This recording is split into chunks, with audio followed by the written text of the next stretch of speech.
New Hope TV, your encounter with God. Last 2 weeks we were learning from the word about which is the most important parable. The most important parable concerns the word of God. It is the parable of the sower. We touched upon the roadside or wayside seed that fell on the wayside. Today we will go to the next one. The stony ground or the rock, soil like hard rock. Actually, a stony place or on a rocky ground is actually because of the poor quality of the soil. You need to understand, if you want to have a harvest, a good crop, you need good soil. The land might look very good. It might look very, very beautiful to the sight. But unless the soil is good, it is a soil that nourishes the plants. And unless the soil is good, the plants, however good the seed is, it will not yield any fruit. So today you need to understand that soil is nothing but our hearts. So there is nothing wrong with the seed, but the quality of the produce, the harvest, will be directly proportional to the quality of the soil into which it is sown. So it is in our own interest that we need to understand God's word is unceasing, unchanging. It is, as the word says in the book of Hebrews, Jesus Christ is the same. That is, the word is the same, yesterday, today, and forever. So the blessings of God are contained in His word. It is each one of us personally will be able to experience that blessing depending upon how good a soil you can prepare to receive the word. Because very clearly the word in the book of Hebrews chapter 4, it says that everybody heard the word, the same word, but it did not profit some because they did not mix those words with faith. Not only their own faith, the corporate faith of the church. So you need to understand that unless the word is mixed with faith, the word, which is a seed, will not produce any harvest. So it is for us to understand the wayside, the stony ground or the rocky ground seed actually denotes the quality of the hearts of the people. When you read the word in the book of Hebrews chapter 3, again, you will find that the people whom God called out of Egypt in fulfillment of His promise to Abraham, Isaac, and Jacob, He called them out with a purpose. They listened to the call or heard the call and they came out. But the word very clearly says that many of them, or rather most of them, except Joshua and Caleb, of the age of 20 and above, never attained that promise or the rest for which God called them out. And when you read the word, you'll find it is only because of the hard-heartedness. Hard-heartedness is unbelief. Hard-heartedness is the ground which they were willing to receive God's blessings, which is the word of God, and it did not profit them at all. So today, if you and I need to benefit, like I told you earlier, God's word is unchanging. God's word is loaded with blessings. Now, if you and I need to experience the blessings of God, you have to receive it in faith. You have to nurture it in faith. Like a good farmer or an agriculturalist, you have to wait for the harvest. And then in due time, in His time, you will be able to reap the harvest. Hallelujah. Because actually the hard-heartedness is actually our attitude to the word. Many people take the word so lightly. Like when you read about the invitation for the wedding feast, they say some or many took the invitation lightly. They did not know who called them and for what did they called. They had so many other priorities. That is why they did not go for the feast. So taking the word of God lightly is actually you are rejecting God's word. And you are not able to enjoy the blessings that are kept in His word. The other thing is, a hard-heartedness is also, there is no expectancy or there is no hope in the word. See, many people believe, okay, this Bible is God's word, but they are not able to put their trust in that word. That is why the book of Romans chapter 1 verse 16 says very clearly, I am not ashamed, actually if you paraphrase it, I am not ashamed to believe in the gospel of Christ, because it is the power of God to save me from whatever be the situation that I am facing. Everybody relates salvation to only eternal life. That is the culmination. That is the culmination or the finale of our Christian walk. But you need to understand, God wants to save you from your poverty. God wants to save you from your illness. God wants to save you from your mental agony or trials and worries that you're going through. He wants to save you. Only when He saves you in all the areas of your life will His promise in the book of John chapter 10 verse 10 saying that I have come to give you abundant life become a reality in our lives. Hallelujah. So that is why when you read the word in the book of Hosea chapter 10 verse 12, God is giving us a command. Break up your fallow ground. Are you with me? All the agriculturists, we know that, when you have, especially when you look at paddy crop, you have a crop, and because of the clayey nature of the soil hardens. But before the next round of sowing or transplanting the paddy, it comes, they have to actually till the ground. They have to break up that fallow ground. They have to, in the process you find, the breaking of the ground also takes away something. What is it? Takes away all the stones. Are you with me? Even I'm sure when you do your gardening at home, you dig up the ground and then you sort of, with your hand, you sort the thing and in the small stones you remove. Because those stones will prevent the root going properly.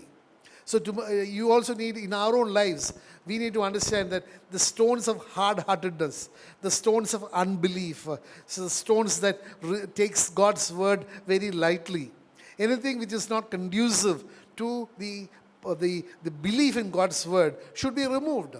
You cannot remove it. You see, it's not that a farmer tills his ground only once in his lifetime. He tills it before every sowing. So you need to understand, every time we receive God's word, we need to take away all that is negative to God's kingdom. Whatever is not pleasing in the eyes of God, we need to take away and remove it so that the word of God can bear 100-fold as is God's plan. Hallelujah. So again, you need, this, when you read that word, one thing which usually, touches is, you understand that the seed that fell on the rocky ground is related to a person who received God's word with joy. That word is it is with joy that he received it. So you need to understand, that person is not a person who's totally against God's word. He is for God's word. And when he listens to that word, there is a great amount of joy in him. But the thing is, the joy does not endure. In a way, you could say, the word of God is in the spirit realm. His spirit is willing, but his flesh is weak. Are you with me? So when the trials and tribulations come to his life, because of the word, he does not endure. He falls. So it is not that he is disputing the word or that he does not believe. On the contrary, he loves the word. As many believers, they just love the word. And they come out saying, it was a fantastic sermon that I heard. Or it was a fantastic, whatever it is. So their hearts, they are so attuned to receiving, but it fell on hard ground. They had not prepared their hearts to receive that such word. That is why when you read the word, you find that there is no endurance. See, every agriculturalist knows that you cannot expect the fruit the day after you plant a seed. It has got its own maturity time. So you have to wait upon the word. So endurance, because God so very clearly says, we all know, he who endures to the end will be saved. So there is an endurance that you have to put up with the word. You have to fight for the word. You have to believe in the word. You have to strive for the word. And then only you will find that it will bear fruit. If you turn with me to the book of Hebrews chapter 12 verse 7, you will find many people don't endure chastening.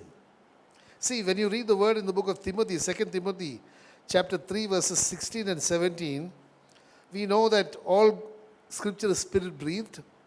It is given for reproof, for correction, for doctrine, and for instruction. So there is reproof, there is correction, there is a chastening by the word, there is a convicting by the word, saying that what you did is wrong. You can look at the convicting when David, the prophet, when he sinned, and David the king sinned, and Nathan the prophet came, and when he talked to him, David was convicted. And then, Psalm 51, we know what was his attitude. What was the attitude that David had?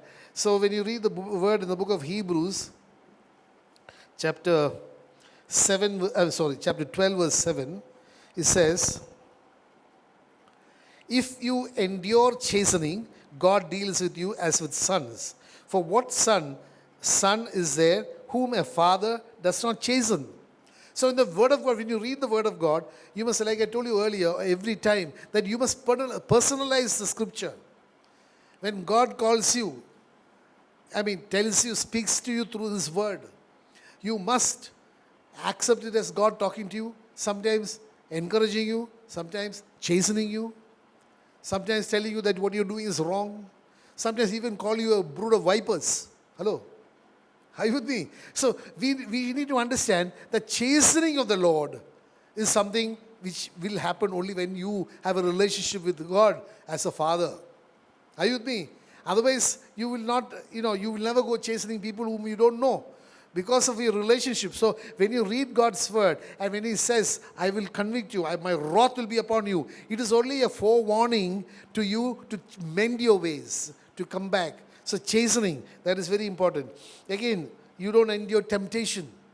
Because of the hard-heartedness, you fall. When you read the word in the book of James, chapter 1, verse 12, the book of James, chapter 1, verse 12, it says again, temptation, you don't endure that, you don't fight that, you don't, you don't say no to the devil, but you fall into temptation because of your hard-heartedness. It says, hallelujah, blessed is the man who endures temptation, for when he has been approved, he will receive the crown of life, which the Lord has promised to those who love Him. So enduring temptation, it is not, you cannot say that I was tempted and I fell. It is to endure, to resist, because resist the devil and he will what? Flee from you. So one of the things that a hard-hearted person is that he does not endure temptation, and he becomes in a way a fatalist, saying that I was tempted, it was beyond my control. But God's word says that He sends no temptation which you cannot endure. Are you with me? He provides a way out of the temptation. He provides you a way to overcome the temptation that is coming your way.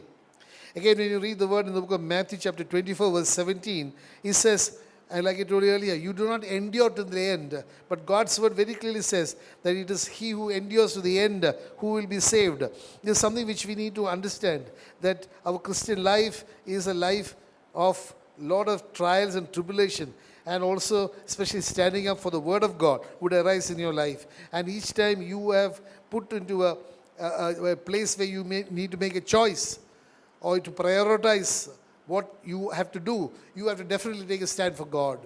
And that enduring till the end. Book of Matthew chapter 24 verse 7 says, Matthew 24 verse 13 says, but he who endures to the end shall be saved. This is something which we need to understand. Many people go by this concept of, okay, you have been saved, you said a sinner's prayer at an altar call, and now everything is fine. See, God's word very clearly says, it is he who endures. Okay, altar call was your intention, that you want to follow Jesus, and He honors that intention. He will give you the grace if your heart is true. Are you with me? If your heart is true, He will give you the grace to honor. He will honor your commitment. But you need to also endure. So today you need to understand, just because you made an altar call does not mean that you are going to have eternal life. Because God Himself says, he who endures to the end. Endures what? Endures trials, tribulation, temptation, persecution. It is at the end. That is why Paul very clearly says in the book of Timothy that I have fought a good fight. So unless there was a fight, there was no crown. Fought a good fight, I finished my race, and I have kept my faith. And there is therefore, that word therefore is so important. Therefore laid up for me a crown of righteousness, which the righteous judge will give me, and not only to me, but every person who eagerly waits for the coming of the Lord Jesus. So you need to understand, a Christian life is a race, is a fight, is a test of faith. You have to endure. You have to hold on to it to the end. So people don't know that are compared to the hard-hearted, rocky ground heart. because they receive the words, but they do not come to the completion or the fulfillment of the word. Again, book of Timothy, like I told you earlier, what I said was 2 Timothy chapter 4, verse 7, Paul saying that I have fought a good fight, finished my race, and kept my faith. Again, there is a joy in believing. See, God's word is so pure, is so good, that for any person with a little bit of, what shall I say, openness to God's word, to, I could even say, a sober mind, God's word will initially bring only joy. Let's read the word in the book of Romans, chapter 15, verse 13. It is talking of a particular group of people. Now may the God of hope fill you with all joy and peace in believing, that you may abound in hope by the power of the Holy Spirit. So when you receive God's word, hear God's word, and when you receive it, that brings about joy and peace. Are you with me? But the joy and peace need not endure. At the time of hearing God's word, it will definitely bring joy and peace, because those are a fruit of the Holy Spirit. But it does not endure. So you need to understand that also very clearly, that endurance or keeping up or holding on or striving to continue in that joy and peace is so important. But the problem is that when temptation comes, they fail, they fall. When you read Psalm 51 verse 12, the prayer of David, when he was convicted of his sin, Psalm 51 verse 12, he had only one prayer, because he was able to prioritize what is most important in his life. He says, restore to me the joy of your salvation and uphold me by your generous spirit. So the joy of salvation, that is something which even you can understand. David, when he sinned, he lost the joy. Are you with me? Now he is saying, restore unto me the joy of your salvation.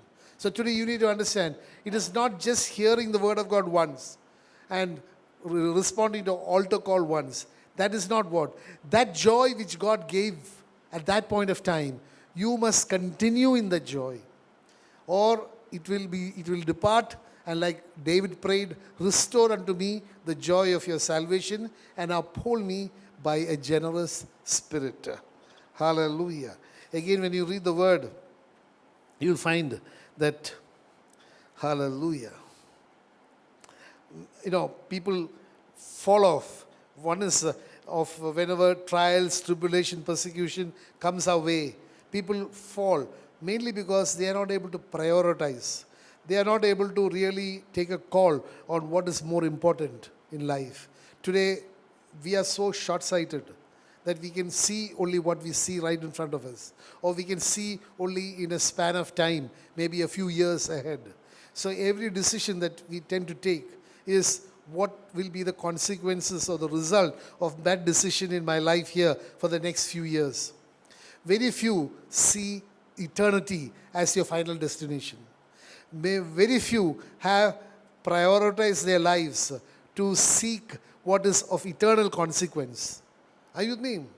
So today, you and I, when we need to take a decision, whatever be the decision, we must really see what is the effect of this decision that I take now on my eternal life. That is what is most important.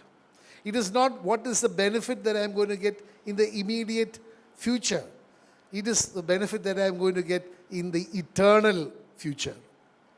That is what is most relevant, because the immediate future, which is more of in the flesh realm, that is as long as we are alive in the flesh, is of no consequence at all, because none of them you can take with you. Are you with me? Many people make so many decisions for the immediate future by sacrificing their eternal life. Hello, are you with me? Even a decision that they take to do something or not to do something, to please people who are there with them, maybe the family or the friends or whatever it is. They are so short-sighted, they look at the approval of the immediate approval of the people around them, but they do not seek the approval of a God Almighty who wants them to spend eternity with Him. So today that is prioritizing our lives. Again, you need to understand, people fall away because they are not willing to pay the cost of discipleship. Are you with me? There is a cost to be paid. Even the scripture talks of that. You cannot follow Jesus and say that, I am not willing to give up anything. In a way, you can look at this way. Jesus Christ, what is the price he paid? He was the Son of the only living God. And he chose to be born just like any one of us. Born in such a lowly circumstance. And die such a cruel death. For what? For our salvation.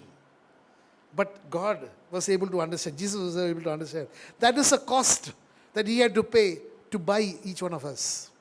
Similarly, to belong to him, to be considered as his purchased possession, there is a cost to be paid. That is something which you and I must be willing to pay. That cost of discipleship. And that definitely, my dear brothers and sisters, you will have to pay the cost here. There is no cost to be paid after you die. Because no one can pay a cost. Or no one can redeem that particular thing after that you die. So the cost that you pay here should be actually the willingness to love God above all things.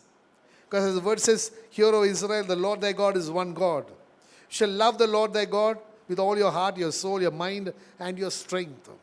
So the thing is, that is a prioritizing of Jesus. So whenever you have to take a decision, is this going to help my salvation?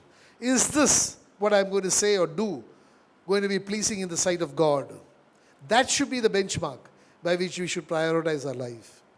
So often, people are not able to prioritize that, and they take an easy option to see something. It's like they say, a bird in the hand is worth two in the bush. They look at eternal life like two in the bush. Hello? Are you with me? They are confident of that one they have. But the most unfortunate thing is, they don't know that one they have will fly away. That bird is going to fly away when you fly away to on death. Are you with me? So there is something we need to prioritize. It is this prioritization that actually gives you that blessing that God says. Because I want to tell you, God's word is so unchanging. When you read the book of Matthew, chapter 5, verse 10, it says, "Blessed are those who are persecuted for righteousness' sake, for theirs is the kingdom of heaven." Are you with me?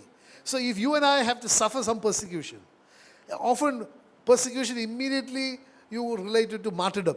Martyrdom may be the highest level of persecution.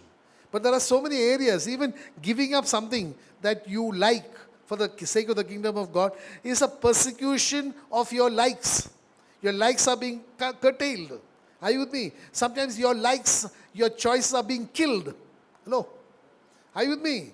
You're killing a choice, killing a likeness or a desire. You're killing it so that you want to attain something higher than that. And God says, "Blessed are they who are persecuted for righteousness' sake." Because God's word says very clearly, "Seek ye first the kingdom of God and his righteousness, and all the things that you need will be added unto you." So whatever you need to sacrifice to seek him and his righteousness will be rewarded by God adding to you whatever you need. He will bless you. So you are the blessed ones. Again, you need to understand when you read the word again in Matthew 10, verse 21 and 22. Let's read that.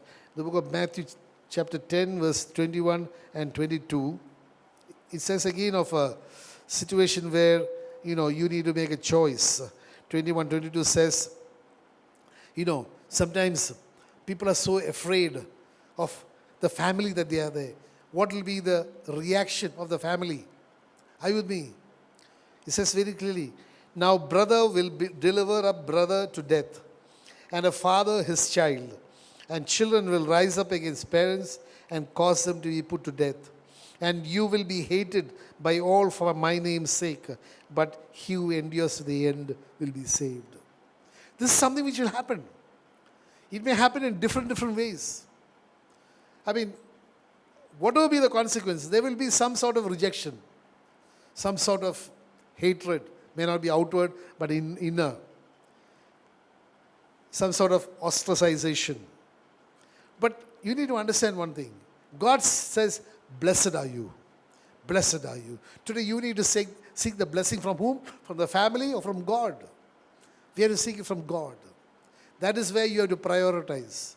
Because our family will be here for a short while, but God is going to be with us for all eternity.